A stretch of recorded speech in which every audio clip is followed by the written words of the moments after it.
علیکم ناظرین، راجہ بشیر عثمانی آپ کی خدمت میں حاضر ہے۔ اس وقت ملک میں عدالتی بحران بھی ہے اور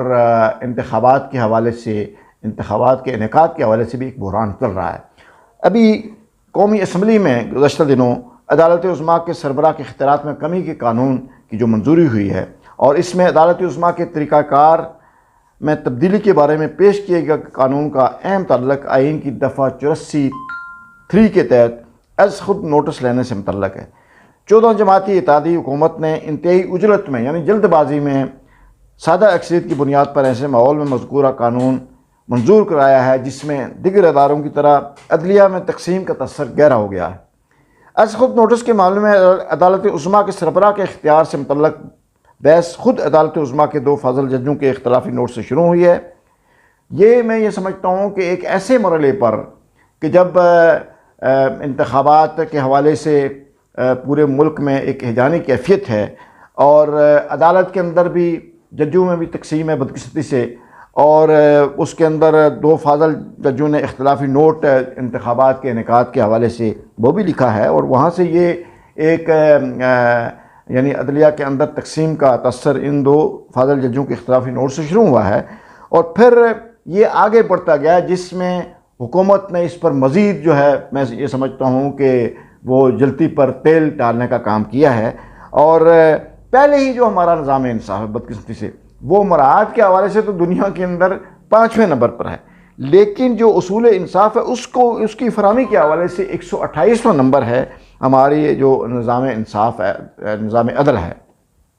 تو میں یہ سمجھتا ہوں کہ عدلیہ کے حوالے سے پہلے سے جو اس وقت شریف خاندان کی حکومت ہے، یہ ان کا کردار عدلیہ کے حوالے سے کافی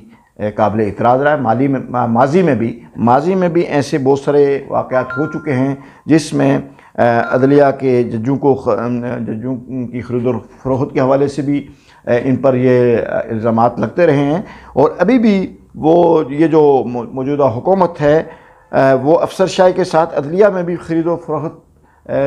کی طرف جا رہی ہے۔ تو میں یہ سمجھتا ہوں کہ یہ جو ایک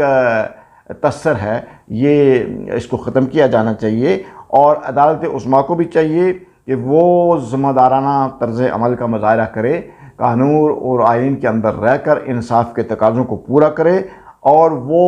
جذبات میں آنے کے بجائے ٹھنڈے دل کے ساتھ قانون کی حکمرانی کو یقینی بنائے، اور اس ملک کے اندر قانون انصاف کا بول بالا ہونا چاہیے، نہ کہ ذاتی پسند اور ناپسند کی بنیاد پر فیصلے کیے جائیں۔ تو میں یہ سمجھتا ہوں کہ سیاسی قیادت کو بھی چاہیے اور حکمرانوں کو بھی چاہیے کہ وہ سارا ملبہ نہ تو عدالت پہ ڈالیں، نہ تو وہ فوج کے ادارے پہ ڈالیں، وہ اپنی بھی اصلاح کریں، وہ اپنے اندر بھی کچھ ذمہ دارانہ رویے وہ پیدا کرنے کی کوشش کریں، تاکہ ملک جو ہے وہ آگے کی طرف جائے، نہ کہ پیچھے کی طرف ریورس گیئر اس کو لگے۔ تو میں یہ سمجھتا ہوں کہ اس وقت جو ہمارے ملک کی صورتحال ہے انتخابات کے حوالے سے، حکمرانوں کو بھی انتخابات کا جو ایک جمہوری عمل ہے اس سے بھاگنا نہیں چاہیے، بلکہ جو انتخابات آئین اور قانون کے اندر آئین کہتا ہے اس کے مطابق انتخابات کا انعقاد کیا جانا چاہیے، اور الیکشن کمیشن اور سپریم کورٹ جو انتخابات کے حوالے سے سپریم کورٹ کا جو فیصلہ آتا ہے اس کو حکومت کو چاہیے کہ اس کو تسلیم کرے، اور ملک کے اندر یہ جو ایک ہیجانی کیفیت ہے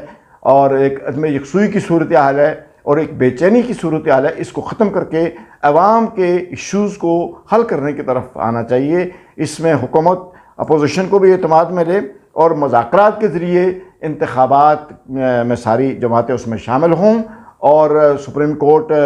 کے فیصلوں کو تسلیم کیا جانا چاہیے، اور اس ملک میں قانون کی حکمرانی کو قائم کیا جانا چاہیے۔ ناظرین، اسی کے ساتھ میں آپ سے اجازت چاہتا ہوں۔ اللہ حافظ۔